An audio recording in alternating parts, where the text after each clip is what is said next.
What if I told you that some of the most powerful insights into human behavior don't come from guesswork, but from 5 research methods psychologists used to actually study how people think, feel, and act? And the interesting part is this: each method reveals something different.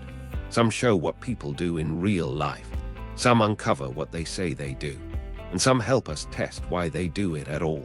So in the next few minutes, let's break down 5 psychology research methods that explain human behavior, and more importantly, how they're useful in the real world. First up, experiments. This is the classic psychology method, and for good reason. Experiments are designed to test cause and effect. Researchers change one thing, the independent variable, and see what happens to another, the dependent variable. Why is this useful? Because it helps answer the big question: does this actually cause that? For example, if a psychologist wants to know whether sleep affects memory, they might have one group get a full night's rest and another group sleep less, then compare how many words they remember. This method is incredibly useful in areas like advertising, education, and mental health. If a company wants to know whether a new app feature increases user engagement, or a teacher wants to know whether a new study technique improves test scores, they're essentially thinking like experimental psychologists. Next are surveys. Surveys ask people directly about their thoughts, habits, beliefs, or experiences. They're useful because they can collect information from a lot of people very quickly. But here's the key mechanism. Surveys don't show behavior directly, they show self-reported behavior. That means the data depends on honesty, memory, and how people interpret the question. Still, surveys are powerful when used well. For example, public health researchers use surveys to find out how much stress people are under, how often they exercise, or what barriers they face in getting help. Businesses use them too. If a brand wants to know why customers stop buying, a survey can reveal patterns that would be hard to see otherwise. Third, observational studies. Instead of asking people what they do, researchers watch what they actually do. This is useful because human behavior is often different from what people say about themselves. In an observational study, a researcher might record how children interact on a playground, or how people respond to waiting in line, or how drivers behave at a busy intersection. The mechanism here is simple but powerful. Behavior in context. You see what happens naturally, without forcing a lab situation. That makes observational studies valuable in settings like classrooms, workplaces, and hospitals. For example, if a hospital wants to improve patient wait times, observing where delays happen can reveal problems that surveys might miss. Fourth, correlational studies. These studies look for relationships between variables.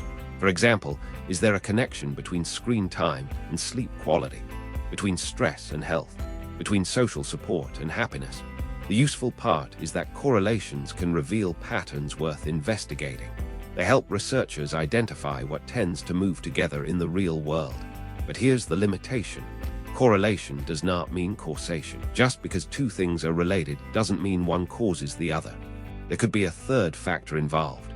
Even so, correlational studies are essential in fields like medicine, education, and economics because they help researchers spot risks and opportunities early. If a pattern keeps showing up, that's often the first clue that something deeper is going on. Finally, case studies. Case studies focus deeply on one person, one group, or one unusual situation. At first, that might sound small, but it can be incredibly revealing. Why? Because rare or extreme cases can show how the mind works when something goes wrong, or when behavior takes an unexpected turn. For example, a person with brain injury might lose the ability to form new memories. Studying that one case can teach researchers a lot about how memory normally works. Case studies are useful when researchers want rich detail, especially in clinical psychology or neuroscience. They don't always give broad, general rules, but they can uncover ideas that later become major discoveries. So those are 5 major psychology research methods. Experiments to test cause and effect, surveys to gather self-reported data, observational studies to watch behavior in real life, correlational studies to find patterns, and case studies to go deep into rare or complex situations. Together, they help psychologists answer one of the biggest questions of all. Why do people behave the way they do? And once you understand these methods, you start seeing them everywhere in science, business, education, health, and even everyday life. Because understanding human behavior isn't just about being curious. It's about making better decisions based on how people actually work. 5 psychology research methods that explain human behavior is just one small part of research methods. If you're interested, our full free research methods course is linked in the description.